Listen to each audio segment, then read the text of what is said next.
Welcome. We are in freshman English, and our objective now is to continue with Romeo and Juliet, and more particularly Act 2. So we'll begin now to make some overarching observations and then get on to the actual study and listening of the text. Act 1 will set up our story and show Romeo and Juliet on stage for the first time. Act 2 now will begin to continue the coming together of Romeo and Juliet. Look at the opening lines of the prologue. Now, I'm with you on 835. Prologue, Act 2. Now old desire doth in his deathbed lie. What's that about? Old desire means what? Old desire in his deathbed lie. What are we talking about? What old desire for Romeo? His love of Rosaline. His love of Rosaline. Look at the next line. And young affection gapes to be his heir. Whoa, whoa, whoa, what's that mean? Young love. Yeah, young love. That fair which love grown for and would die with tender Juliet matched is now not fair. Now, the play on the word fair is significant here. In other words, he's finally met his girl, and what do you know? She likes him, but unfortunately, unapproved love. You cannot. This is against all of the rules. Let's talk about how it's against the rules. Two ways. One, it's against the rules because you can't have Capulets and Montagues going together. Two, it's against the rules because moms and dads are supposed to choose for both sons and daughters. So let's make a point. And a lot of people often pick out, oh, Juliet's going against her father's wishes, but Romeo does too. Let's make sure we understand. Both Romeo and Juliet are going to do something that both sets of parents would radically disapprove of. All right? Now, I'm going to ask you a question later. You're going to have to write on it. I'm setting it up for you now. And it's this. Should kids always obey their parents' wishes? Now, I'm not going to report that Mr. Baumstark shook his head a certain way. And we're not going to say which way, you see, right? Because we don't want to get him in any trouble or anything. But this is one of the questions of this play. Or is it against the rules to not tell parents things? Right? So in other words, you're not outright disobeying necessarily. You just don't tell. It's what we call sins of omission. Okay? So is that a good idea, bad idea? This is going to be one of the keys of the play. All right, let's go to it really quickly. He jested scars that never felt a wound. The way this works now, I'm going to set you up and then we're going to listen to it. 2-1. 2-1. So you ought to have your annotations now for 2-1. Romeo wants to leave the party, but he can't leave the party completely. He goes outside, but then he will scale a wall of the backyard of Juliet's house, right? And the buddies of his assume that Romeo has run off. Now, this is significant because this is ironic. His buddies will mess around with him without him being there. Or so they think. But he is actually there. He's just on the other side of the wall. And Romeo will make a very famous line. He jests at scars that never felt a wound. What does jesting mean? Making fun of. Making fun of. What does it mean to say he jests at scars who never felt a wound? Talks about things that didn't really hurt him. Right. In other words, Mercutio and those guys can make fun of me because they've never actually had a real serious, they never felt real true love. And so they can make fun of love. Right? Now, the irony of all ironies is that Mercutio assumes Romeo has bolted from the party because he didn't get his girl Rosaline. Right? They got no idea about what went on the dance floor with Juliet. Nobody knows. Romeo then will turn around and find himself in the girl's backyard. Two things. One, this is seriously dangerous. He is a Montague. He's on Capulet property. They can actually jack him for this. So that's dangerous. I mean, scaling the wall is kind of dangerous too, by the way. But two, more particularly, he's kind of spying on Juliet now. She will come out onto the balcony. She will begin to talk about Romeo. Now, this is interesting. This is like years ago. A student said, strange thing happened. My friend's cell phone rang. I answered it for him. And the girl on the other end of the line started talking, assuming I was my pal. And very quickly got into a conversation that had something to do with me. She was talking about me, he said, not realizing I was the one listening. She assumed it was my buddy. And she was talking about me. And he said, in that moment, I immediately understood the Romeo dilemma of Act 2. What we often refer to as the balcony scene, okay? And it begins with Juliet talking out loud about Romeo. Now the question, and he'll say it right away to himself, is, should I step forward and kind of say, hey, yo, I'm down here, just so you know, you're talking about me and I'm hearing, like my student on the phone. In other words, he said one option was to say, hey, this is actually not who you think it is. This is, right? Or do I listen just a little bit longer? And Romeo will say this in great poetic language. I'm kind of stuck. On the one hand, I'm listening to this girl talk out loud about me, which is probably not the coolest thing to do. On the other hand, I'm very interested to hear what she has to say about me. And then at a strange moment, she will say, what's up with your name, Romeo? What's up with your name? And then she will say something very interesting. A rose, by any other name, is still a rose. In other words, why don't you just change your name, Romeo, and that way I can fall, more particularly not Romeo, but Montague, and that way I can fall in love with you. And all of a sudden, Romeo steps out from behind a bush and says, oh, okay, I'll do that. That's easy. I've changed my name. I'll never be known as Romeo again. She, of course, freaks out because it's like, hello. Two things. One, she's standing on her balcony, right? Usually not fully dressed because she thought she was kind of like, alone. And then secondly, oh no, I've said all this stuff and he's been listening, right? Now it's not like I can take it back so easy. There's this suggestion that girls are supposed to kind of play hard to get. In other words, they're supposed to pretend like they're really not that interested in the guy so that the guy will keep chasing them. Her comment to him will be, I can't undo what I said. You will then have a very interesting dynamic. Romeo will actually climb up onto the balcony. Okay, so now we've got Romeo right next to Juliet's bedroom, major no-no. Got me? And they start having a conversation about what happens next. She turns to walk away and he will say, oh, wilt thou leave me so unsatisfied? Now, she stops and turns back and says, whoa, what satisfaction canst thou have tonight? Well, anyone watching the play knows what satisfaction Romeo could have tonight. Of course, she's asking like, whoa, what are you suggesting, right? And of course, she kind of turns around like, what are you talking about? You're not, surely you're not. And he says, I'm talking about the exchange of vows.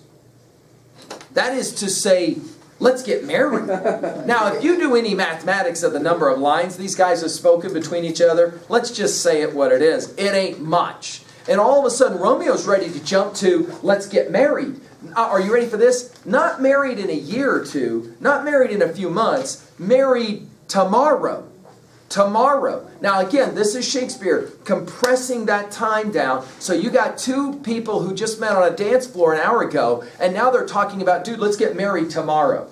This scene will actually end with Juliet saying, yay, let's do it. They both agree, let's hurry and get married tomorrow. Jot down in your notes a couple of reasons why this is a dumb idea. What's a couple of reasons why this is a dumb idea for these two to get married?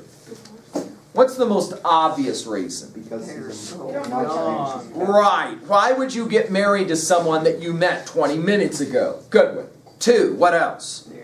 Let's just imagine that for some bizarre reason, they are a match made in heaven, and so they're perfect in every way for each other. Of course, there's no way for them to know that. They've only met each other for 20 seconds. What's the next stupid reason? Because their parents. You clearly got issues with parents. At what point do you go, Mom, guess what? I looked alike if looking like he moved, only it wasn't Paris I was looking at. It was Romeo. Surprise, surprise, surprise.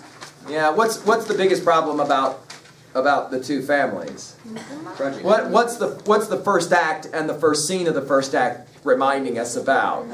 Yeah, these guys kill each other, okay? They hate each other's guts so bad, they kill each other, okay? So in other words, it's not like, surprise, I got married, and oh yeah, it's like the worst imaginable family that I just married into, right? Okay? What else is a problem here? And sometimes students don't necessarily always think about this. What is an obvious problem? It wasn't arranged. Well, when you get married, it's all about money. That's the whole thing of arrangement. When you make up your own mind to do it, now all of a sudden you got the issue of how you're going to afford to live together. By the way, what's it called when a guy and a girl meet and against their parents' wishes they run off and get married and then leave? What's that called? Eloping. Eloping. Yes, eloping. One of the serious problems with eloping is it all comes down to money. What are we going to do for money?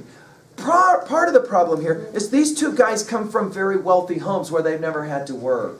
In other words, their dads just gave them a credit card when they were young and said, go to the mall and buy whatever you want. I don't care if it's, thousands and thousands of dollars. That's kind of the life they've lived. So they've never known what it's like to have to work for money.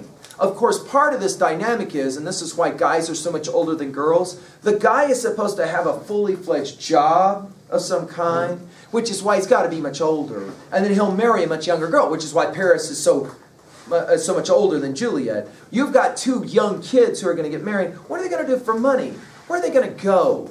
What kinds of things are going to happen? Now, let's point out, why do they get married in the first place? They love each other. You're close. I mean, that's part of it, right? They're going to say that they love each other, but let's be fair. Why do they really get married? What's going to happen later that night? Right. It's all about sex. It's all about this hooking up thing. So in other words, you're living in a culture and in time for Shakespeare where two kids cannot hook up physically. That's way against the rules. And so the only way that can happen is for them to get married. Therefore, let's go and get married tomorrow, and then we'll take care of this other thing that we want to do, which is obviously what satisfaction canst thou have tonight. Romeo gives the answer. Well, it's not a satisfaction tonight. It's a satisfaction tomorrow night. First, we got to get married. What do you say? And she's like, yeah, great idea.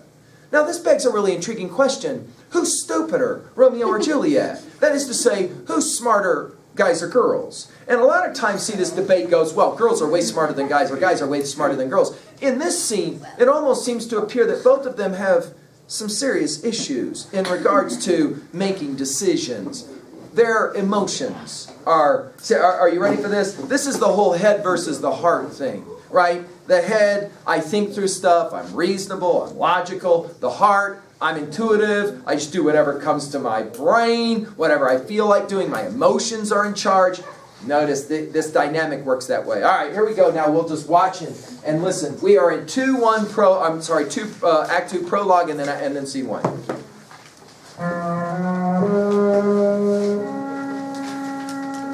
"8:35.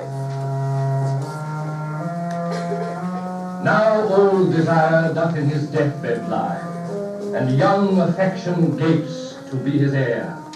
That fair for which love groaned for and would die with tender Juliet matched, is now not fair. Now Romeo is beloved, and loves again, alike bewitched by the charm of looks. But to his foes suppose he must complain, and she steal love's sweet bait from fearful hooks.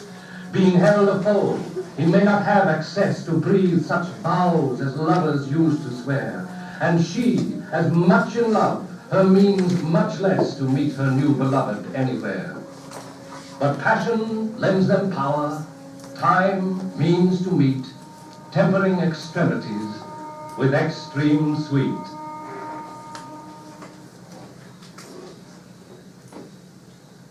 Can I go forward when my heart is here? Nah. Turn back, dull earth, and find thy centre out.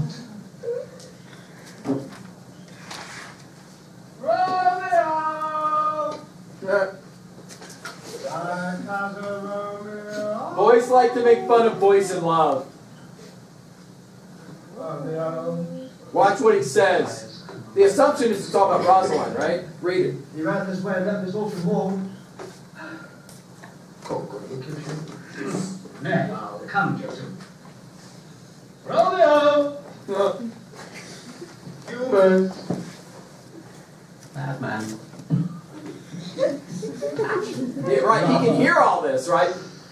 Appear thou in the likeness of a sigh. Speak but one rhyme, and I am satisfied. Cry but I thee, pronounce but love and gone. Speak to my gossip Venus one fair word, one nickname for her purblind sullen air, young Abraham Cupid, he that shot so true when King Cophetua loved the beggar maid. He heareth not, he stirreth not, he moveth, but the ape is dead and I must conjure him. I conjure thee by Rosaline's bright eyes, by her high forehead and her scarlet lip, by her fine foot, straight leg and quivering thigh, the veins of their adjacent eye, that in thy likeness thou appear to us. This cannot anger him. It would anger him to raise a spirit in his mistress' circle of some strange nature, letting it there stand till she has laid it and conjured it down. That was fine. My invocation is fair and honest in his mistress' name. I conjure only with to raise up him. Well, come, is there some among these streets to be consortium with a humorous merit? Blind is this love, and best befits the dark. If love be blind, love cannot hit the mark. Now will he sit under a medlar tree and wish his mistress for that kind of fruit as maids call medlars when they laugh alone? Oh, Romeo, that she were! Oh, that she were an open, etc., or thou a pocketing pair. Romeo, good night.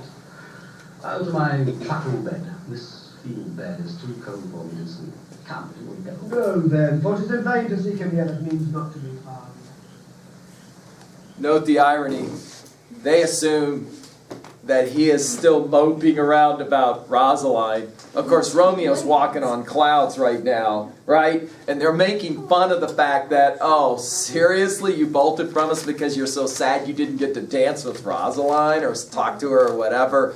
Romeo will then make the observation, he jested scars that never felt a wound. He jested scars that never felt a wound. Now, some of the most famous lines ever written in the English language. Follow them. What light through yonder window breaks? Look at the beautiful poetry here. It is the east, and Juliet is the sun. Arise, fair sun, and kill the envious moon, who is already sick and pale with grief that thou her maid art far more fair than she. Be not her maid since she is envious. Her vestal livery is but sick and green, and none but fools do wear it. Cast it off. It is my lady. Oh, it is my love. Oh, that she knew she were. She speaks. Yet she says nothing but of that. Her eye discourses, I will answer it. I am too bold, 'tis not to me she speaks. Two of the fairest stars in all the heaven, having some business, to entreat her eyes to twinkle in their spheres till they return. But her eyes were there, they in her head. The brightness of her cheek would shame those stars as daylight doth a lamp. Her eye in heaven would through the airy region stream so bright that birds would sing and think it were not night. See how she leans her cheek upon her hand. Oh, that I were a glove upon that hand, and I might touch that cheek. She speaks. Oh, speak again, bright angel. For thou art as glorious to this night being o'er my head as is a winged messenger of heaven unto the white upturned wondering eyes of mortals that fall back to gaze on him when he bestrides the lazy puffing clouds and sails upon the bosom of the air.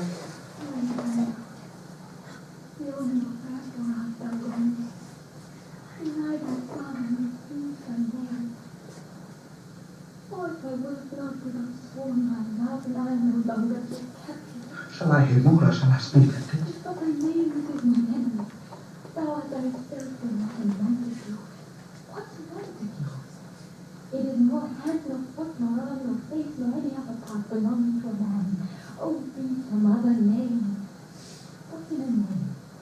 That which we call a rose by any other name would smell sweet. So Romeo would for him a rose of cold. It came as dear of affection which knows without depth.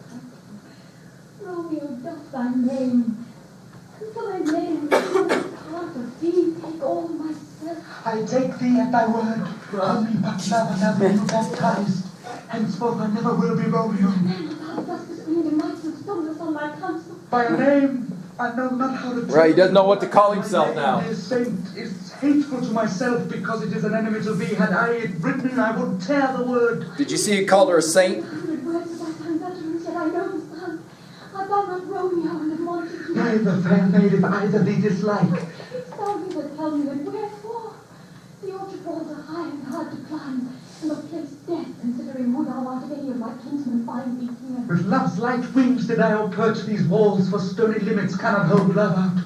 And what love can do, that dares love attempt. Therefore thy kinsmen are no stop to me. They do steal you, they will murder. Alack, there lies more peril in thine eye than 20 of their swords. Look thou but sweet, and I am proof against their enmity. What for the world before thee here? I have night's cloak to hide me from their eyes. And but thou love me, let them find me here. My life were better ended by their hate than death prorogued, wanting of thy love. Wow, did you see what he just said? I'm ready to what? Die. I'm ready to die if what? If it's for you. If you don't love me. Yeah, if you don't love me, I just let him kill me anyway. I'm ready to die. Whoa, She this said that guy, he's earlier. like, that's right, that's right. He's echoing some of the lines of Juliet as well, right? Follow it. My love, that first did prompt me to inquire. He lent me counsel, and I lent him eyes. Love is blind. I am no pilot, yet wert thou as far as that vast shore washed with the farthest sea, I should adventure for such merchandise. Mask of night is on my face. Once would a maiden blush with paint my cheeks, as that which thou hast had me sweet tonight. Fain would I dwell on form, fain deny what I had spoke. But farewell, compliment. Dost thou love me? I know thou wilt say aye, and I will take thy word. Yet if thou swearest thou mayest prove false, and lovers perjuries they say Jove laughs. What gentle Romeo, if thou dost love, renounce it faithfully. Or if thou thinkst I am too quickly, why not frown and be perverse and say thee nay? So thou wilt fool. There's not the word. In truth, fair Montague, I am too fond, and therefore thou mayest think my lady a life.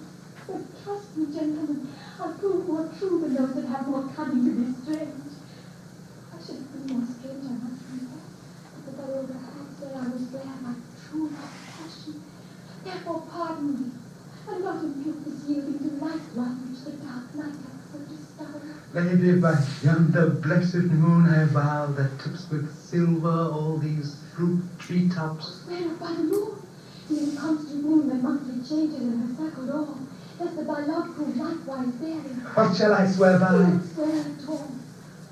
Or if I will swear by thy gracious self, which is the God of my doctrine, and I believe. If my heart still loves Do you. not swear. Although I joy in thee, I have no joy in this contract tonight. It is too rash, Right. too unadvised. Right. Too She much said it, right? which shall cease to be ere one can say it welcome. Sweet good night. So in other words, she says, this is insane. There isn't any reason that I should do this or you should do this or say these words. It's too sudden, which is, of course, the audience goes, yeah, no duh. But then, of course, he's like, whoa, wait a second here. Are you kidding me? There's no good night. We haven't talked enough yet. Follow it. Good night, thou sounds right and blessing, who the beauteous flower for next thee. Good night. As sweet repose and rest come to thy heart as that within my breast. Oh, wilt thou leave me so unsatisfied? What satisfaction canst thou have tonight? The exchange of thy love's faithful vow for mine. I gave thee mine before thy fixed request. See whether I was worth it again. Wouldst thou withdraw it? For what purpose, love? What do you think and give it me again? And yet I wish but for the thing I had. I bound thee as a boundless of the sea. My love of thee. The more I think to thee, the more I have. For both I think. It's a noisy name. You love it, you. And not Burnett. Sweet Montague, be true. Stay but a little, I will come again. Now, as I've already said to you, about every time in this play that two young people decide to kind of finally get together, The rupture will happen by some adult. Here, notice it's the nurse, leaving Romeo for a split second all alone on stage. And he's a happy boy. Take a look. Oh, blessed night. I am afraid, being in night, all this is but a dream, too flattering sweet to be substantial. Which makes sense. In other words, he's like, dude, is this like for real? Is this really happening to me, or am I in some kind of dream? What's interesting that he would say, I think I might be in a dream. What's interesting about that? Because he goes off in dreams all the time. That's right. He's a daydreamer. We call him that, right? A daydreamer. What else? We've heard about dreams before. Do you remember? Oh, with the queen. You got it. The Queen Mab speech, right? In other words, he told Mercutio, I had a bad dream. Well, he's totally forgotten about that. Remember, I had a bad dream. No more. And then, of course, Juliet will come back. Take a look at what she says. This is interesting. She's the one that raises the idea. Take a look. Dear Romeo, good night indeed. If thy best love be honorable, thy purpose man, send me word tomorrow by one that I will procure to come to thee, where and what time I will perform the rite. And all my fortune with thy sweetheart lay and follow thee, my lord, throughout the world. Wow, did you see what she just said? Marry me tomorrow. The M word gets used first by who? She's the one. Notice earlier Romeo said the exchange of vows. Now, of course, a vow can mean a promise, but a vow can also mean marriage. She's the one who uses the M word for the first time, and she says, send somebody tomorrow to tell me how we can take care of getting married. Whoa. Notice Romeo. Now, wait a minute. What's kind of odd about this? Technically, who's supposed to drop the knee and ask? Right, guys are the ones, right? Remember, guys are the ones who are supposed to. What is that called when you drop the knee? What's that called? Propose. Yeah. So technically, who proposes here? Juliet. Yes, Juliet basically says, okay, if you're for real, and you're not just messing around with me and you want to get married, then let's take care of it tomorrow. You would think maybe Romeo would be like, whoa, this is all happening too fast. And first of all, this should be my idea, not your idea. Look at how he responds. Why I come? Just like you can keep me to my grief. Tomorrow will I send So thrive my soul. 1,000 times good night. 1,000 times the worse to one thy life. Look at this great line. Love goes toward love as schoolboys from their books, but love from love towards school with heavy look. Now, when Shakespeare wrote this play, he did not realize that a bunch of ninth graders would someday read this play, right? I mean, he didn't write the play for ninth graders or for school kids, right? And yet he uses this line, which one or two high school students completely understand. Look at what he says. Love goes toward love as schoolboys from their books. In other words, what? What's he mean? As we hate Yeah, we hate homework, so we bolt from it, we run. That's the speed with which love comes after love, right? But look at the next line. But love from love, when it's time to go bye-bye or whatever, towards school with heavy looks. How do boys walk to school? How do we go to no. How do we do homeworks? Like slow. You gotta be kidding me, slow, right? So it's an interesting line, right? Okay, let's take a look now to finish this one out. Romeo. Oh, for a falconer's voice to lure this castle gently back again. Oh, it is hoarse and he don't speak aloud. Thus would I tear the cave where echo lies, and make her airy tongue more hoarse than mine with repetition of my Romeo's name. Romeo. It is my soul that calls upon thy name. How silver sweet sound lovers' tongues by night, like softest music to attending in. Now this is interesting. I've got to flip our tape here, but take a look at the number, what we will call in linguistics the hard sibilant. Do you see all the S sounds?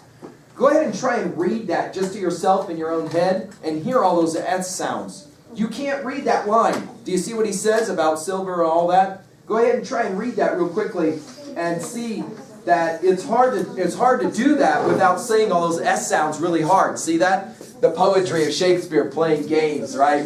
Of course, he continues with it, doesn't he, with the word sweet, right? With the word sweet. Lots of hard S sounds, right? All right, here we go. We'll finish up. I think we got to go back a little bit, a couple of lines. Romeo. Oh, for a fault in his voice to lure this tassel gentle back again. By the way, this is a funny word picture, and your little sidebar on 842 tells you about this. The word picture she's using is a falconer would have this bird called a falcon, and he could put it on his arm, and it'd fly away, and all the falconer has to do is just either whistle or call out a word, and the bird comes right back and lands. Maybe some of you have seen this. It's way cool. She says, I wish that I could have Romeo like this, where all I have to do is just call him, and he immediately comes flying back and lands on my arm. Here in a little bit, the same word game is going to get played, where she imagines a little bird with a string tied around its little leg, so the bird can hop away a little bit, and then she pulls it right back, and she says, that's how I'd like to have it. Where she can just keep him on a rope, keep him on a chain. For those of you that like to go shh, when you want him on a leash, those of you who want to make fun of a guy, for example, who's got the girl's got him around shh, and all of that. That's this game. That's this game. Hello? The whole thing of cracking the whip, the whole thing comes from this scene, right? Comes from this scene. Watch it. We'll finish up.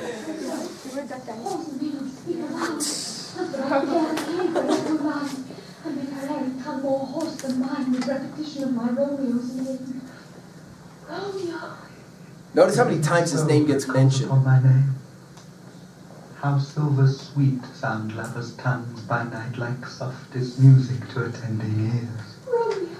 My dear, The sweetest moment shall I spend to thee. by the heart of mine. I will not fail.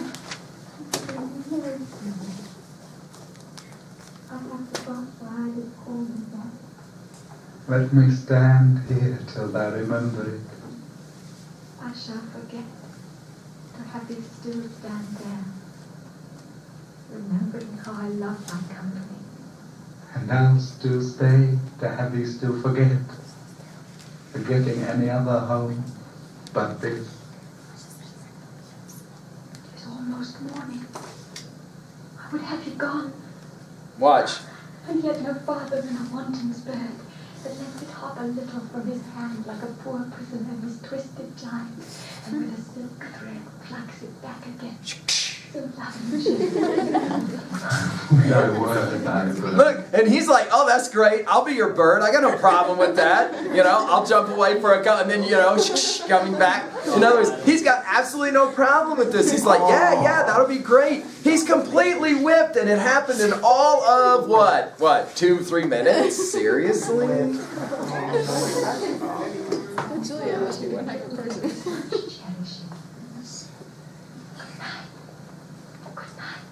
Look at this line. Parting is such sweet sorrow that I shall say good night till it be morrow. Sleep dwell upon mine eyes, peace in thy breast.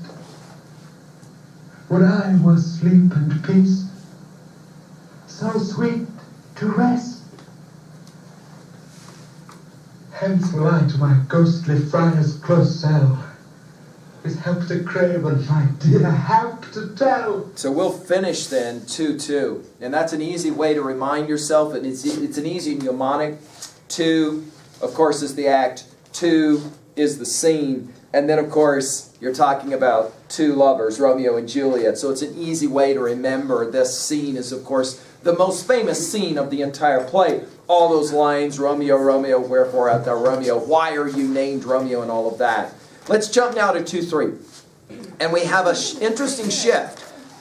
We're going to have a religious man, a friar, a priest, and he comes on stage with a basket around his arm, and he's been picking flowers, drugs.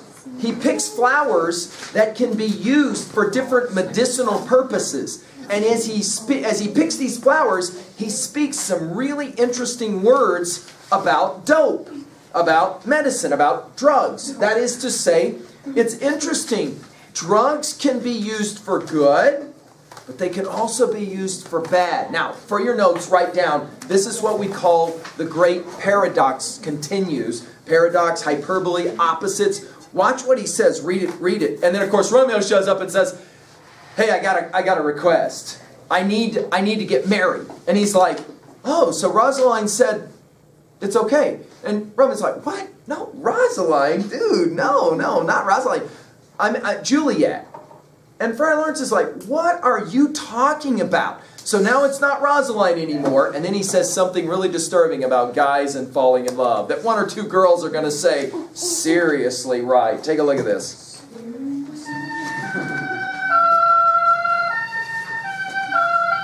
Follow these lines closely. It's pretty cool poetry, too.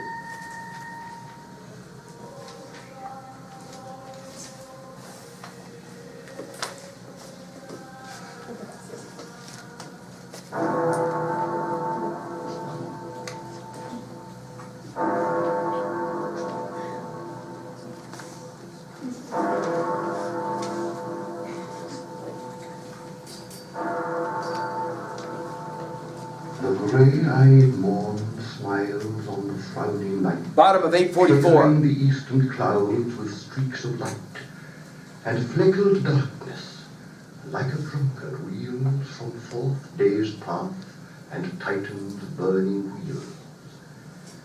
Now, ere the sun advance his burning eye, the day to cheer and night's dank view to dry, I must upfill this osier age of ours with baleful weeds and precious juiced flowers. The earth, that's nature's mother, is her tomb. What is her burying grave? That is her womb. And from her womb, children of divers kind, we sucking on her natural bosom find. Many, for many virtues excellent, none but for some, yet all different. Oh, mickle is the part of grace that lies in plants, herbs, stones, and their true qualities. For naught so vile that on the earth doth live, but to the earth some special good doth give, nor aught so good, but strained from that fair use, revolts from true birth, stumbling on abuse. Virtue itself turns vice, being misapplied, and vice sometime by action dignified. Within the infant rind of this weak flower, poison hath residence and medicine power. Right. See, dope can be both good and bad. Smelt with that part cheers each part. Being tasted slays all senses with the heart. Two such opposed kings encamp them still in man's as well as hers. Grace and rude will, and where the worser is predominant, full soon the canker death eats up that plant. It's an interesting thing. Of course, Shakespeare's setting us up. Why is dope become so important in this play later? Juliet takes it to provide. Dope allows for her to appear to be what? Dead, right? Keep going. What does Romeo get, though, because he believes this girl is dead? Poison. He gets poison, which will come from a plant as well. The other, right, which in the end, of course, leads to the final denouement of the play. Notice as well what he says. Inside of human beings, there also are two things. Grace and rude will. Here we're talking about head versus heart, right? There's this dichotomy. Now, listen to how Romeo talks about, dude, I need your help, I need your help, I need your help. Watch this. Any digite, what early tongue so soon saluteth me? Young son, it argues a distempered head so soon to bid good morrow to thy bed. Care keeps his watch in every old man's eye, and where care lodges, sleep will never lie. But where unbruised youth with unstuffed brain doth couch his limbs, there golden sleep doth reign. Therefore thy earliness doth me assure thou art aroused with some distemperature. Or if not so, then here I hit it right. Our Romeo hath not been in bed tonight. So in other words, he says, whoa, it's awfully early for a young kid to be visiting me this morning. Seems to suggest maybe you didn't go to sleep last night in your own bed. And Romeo will immediately say, dude, you're totally right, I didn't. Immediately, the friar assumes that is code language for he was messing around with Rosaline. And so immediately the friar's like, okay, I've got to forgive you, I've got to forgive you. And Romeo's like, no, no, no. And then he speaks in really interesting paradoxical language. Watch. Best was mine. Pardon, thing. Wast thou with Rosaline? With Rosaline, my ghostly father, no. I have forgot that name and that name's woe. That's my good son. But where hast thou been then? I'll tell thee ere thou askest me again. Watch this, I have cool. been feasting with mine enemy, where on a sudden one hath wounded me that's by me wounded. Both other remedies within thy help and holy physic lies. I bear no hatred, blessed man, for lo, my intercession likewise steads my foe. Be plain, good son, and homely in thy grift. Brittling confession finds but brittling shrift. Be plain enough, my heart still love is set on the fair daughter of rich Capulet. As mine on hers, so hers is set on mine, and all combined save what thou must combine by holy marriage. When and where and how we met, we wooed and made exchange of vow, I'll tell thee as we pass. But this I pray, that thou consent to marry us today. Oh, listen, Francis, what a change is here. Is Rosaline that thou didst love so dear, so soon forsaken? Right, that's an obvious question. How could this be that you would totally bag Rosaline after all the things you've been saying to me? Look what he says next. This is disturbing for guys. Love then lies not truly in their hearts, but in their eyes. Jesus Maria, what a deal of brine hath washed thy sallow cheeks for Rosaline. How much salt water thrown away in waste to season love that of it doth not taste. The sun not yet thy sighs from heaven clears. Thy old groans yet ring in mine ancient ears. Lo, here upon thy cheek the stain doth sit of an old tear that is not washed off yet. If e'er thou wast thyself and these woes thine, thou and these woes were all for Rosaline, and hath thou changed. Look at this next line. Well, we'll come back to it tomorrow, right? To take a look at what he has to say about guys falling in love. Whoops. Yeah.